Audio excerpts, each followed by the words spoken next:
As we told you at the beginning of the season and they ran with, the NFL does not have parity. It has become clearer and clearer who is real and who's a pretender. Now, we didn't cover this last time because we didn't want to hurt any feelings, and he's been hiding from us, but we want to put an APB out on a character named Cowboy Kev. Cowboy Kev, where are you? Are you okay? Cowboy Kev, are you okay? Cowboy Kev, are you okay? Are you okay, Cowboy? Cowboy, are you okay? Oh, we can tell us.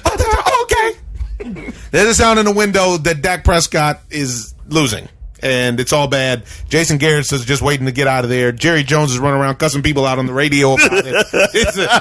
It's all bad down in Big D. And they'll still probably win the playoffs. Make the playoffs. They'll make the playoffs. That's the how league bad is that football nasty. is. That's a weak football. It's barely, if they're lucky to be 500, then they're still going to make the playoffs. Something needs to happen. This is sick. It's a sick puppy. It's sick, but I have to give you credit because you called a dub.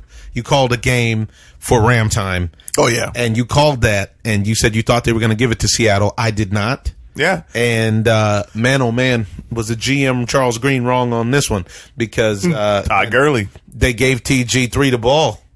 How many carries did he get last night? I don't know. I want to say 17 or... It's enough. I would like to give him 25 to 30 a game just to completely demolish teams like they used to do in the good old days. Yeah. But stuff him down the throat. Yeah, stuff him down the throat. But 20 is enough. I mean... 20 carries, and then they threw 20. To him a lot. Yeah, and they threw to him. I think he ended up having 113 yards. He opens up everything. They can beat anyone, anybody, when you play Todd Gurley the right way. And the defense looked good. The defense complements the offense. I mean, you have to have them work together.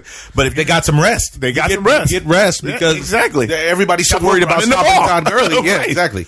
Jared Goff looks like he's a superstar. I mean, it all works together, man. This is synchronized swimming right now. It is. It is. Honestly.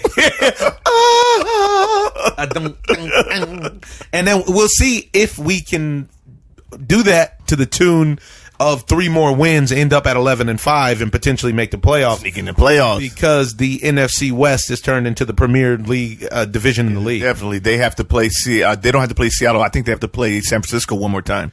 Yeah, and nobody wants to play the San Francisco 49ers because they're the best team in football. That's a tough win. Yeah, that's a tough win. That game was remarkable, and I didn't even get to see it because they didn't show it. And just watching the highlights and watching the fantasy board was incredible. But with football struggling, you're talking about the game between the 49ers and the Saints, right? Yeah. Yeah, but with football struggling like they are with the schedule, you got to put on the premier games, man. We need to see that game. That's a playoff matchup. That's a game you'd like to go to. Yeah, so let me see it. I mean, I know it's out of my area, but people really wanted to see that game, just like we wanted to see that Kansas City Patriot game. And, I wanted to see the Raven game and the Buffalo Bills, but it wasn't like I just was tearing down the TV set to see it. You know what I mean? Which was also an interesting game, but unfortunately now it looks like Lamar got hurt in that. He's limited. Yeah, they're saying he may not play on Thursday. He hurt his quad. Well, you know what? They've been getting away with it for a little while. I spoke to somebody earlier in the week talking about how the Ravens have really stayed away from injury pretty much. But now Mark Andrews is hurt. And that cost me my game this week because I had Mark Andrews. Oh, okay. Good. Cost me my game, John. Sound like you're a little bitter. I am. I have a... Pass me the bottle of bitters, baby. Yeah, they gave it to me, champ. And so... the Ravens look great, and I don't think Lamar Jackson is like in danger of missing the playoffs or anything. No. Who looks suspect and has looked suspect against anybody that's a real team is the New England Patriots. Boston Mike, there's APB out on you too. Boston Mike tried to mansplain me with that. Listen, we got a wicked good team, yeah. Nothing but mansplaining when it comes to the Pats and why they can't get it done. And talking about them getting job, they've had one bad call in the last 20 years. Yeah, the last 20 years. And not that anybody should get job, but I don't want to hear you complain when something doesn't finally go your way. Especially when your entire dynasty and legacy is built around a job call. Yeah. The Tuck rule was a jobbing of the highest order. Wow, the highest order. Highest order of job. Wow. Yeah, that's what it was. Yeah. It was an employment fair. Mm-hmm. It was a job fair. A rule change because of the job. Yeah. Yes. And they finally got a call, didn't go their way.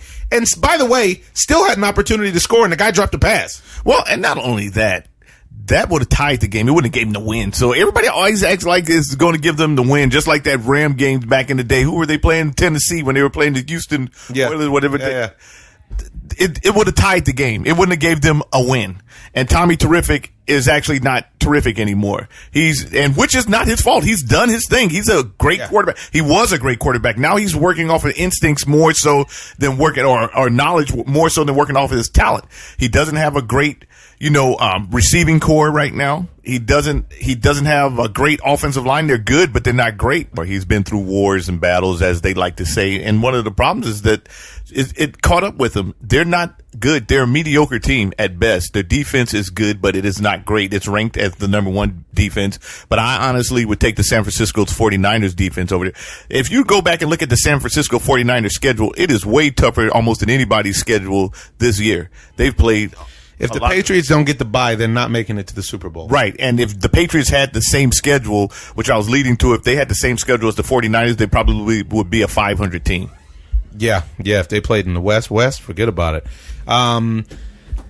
Couple other surprises and non-surprises. The majority of the league is garbage, just plain and simple. And I'm going to throw in there, including that, the trash is included with. You're throwing in the trash and not out the trash. No. I'm throwing them because I have to put some teams in before I can throw them out. Oh, okay. And the number one team I'm putting in the trash is Green Bay. I can't wait for Green Bay to make the playoffs so that I can bet against them. So they can be delecti eliminators. Yeah, but to the tune of some money in my pocket because they're not going to beat anybody unless they play somebody like the Cowboys. They can beat the Cowboys. They can beat the Cowboys and they can beat the Eagles. One of those teams is going to win that division.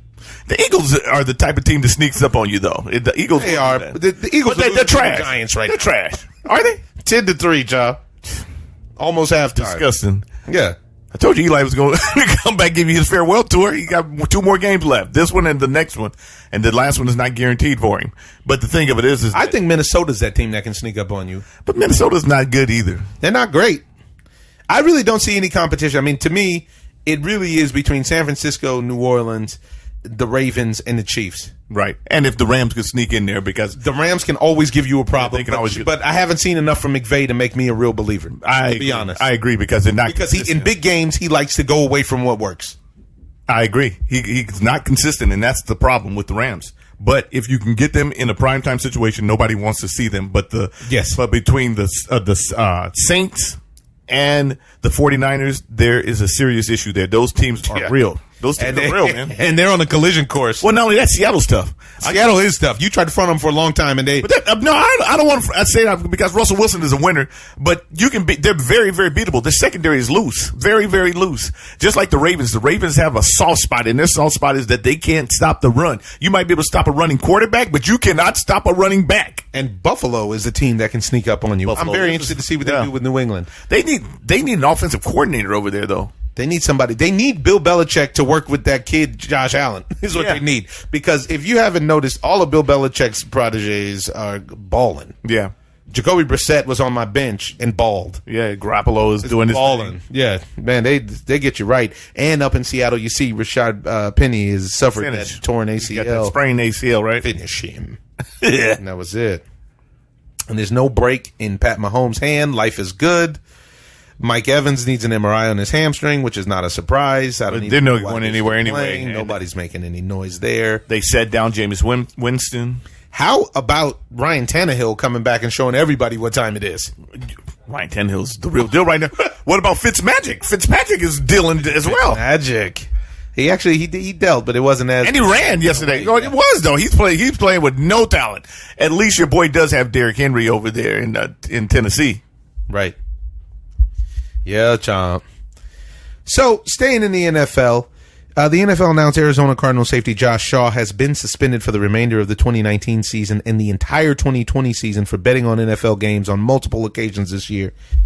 Shaw is currently on the injury reserve and has been there since injuring his shoulder in the preseason opener.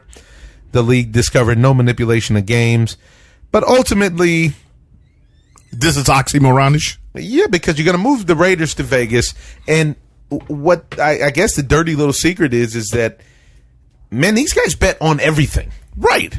Athletes bet on everything. Most of the time, they don't bet on their own sport. Right, or team. Yeah, or their own team. But I wouldn't be surprised, and no one should be surprised at how many proxies these guys have to bet on themselves and on their own stuff. It's sick because how can you say that we're going to move to Vegas in the middle of, they call it Sin City, but it's like one of the gambling capitals of the world. And then you're going to say, hey, let's not us bet on ourselves or the games.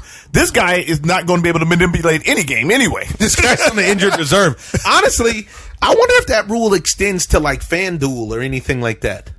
Whoa, that's, you know what I mean? Like, can those guys, the individual players that you pick on FanDuel? This is what I'm saying. And so can those guys not bet on that? Either way, you don't know who's going to do what in the game, especially with football because of so many injuries and everything. I was doing great in FanDuel the whole year, and now I'm doing terrible because of injuries. So you can't call it in football because I might go out there, get concussed, and I'm out the game. That means that the ref would have to be in on it. The concussion protocol people would have to be in on it. The team, I need to be in the game.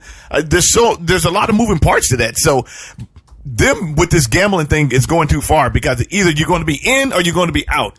Well, this is the problem. They really need to, they really need to determine whether or not they want to endorse the gambling. It's not necessarily a positive thing, as everyone knows. Mm-hmm. But since they want to flirt with it, this is where the danger comes. Dip their toe in it, brother. Dip my toe in this parlay, and it's an issue. If you guys want to give us a call and tell us what you think about the sports gambling in general, feel free. Our number is 424-254-9663. That's 424-254-ZONE.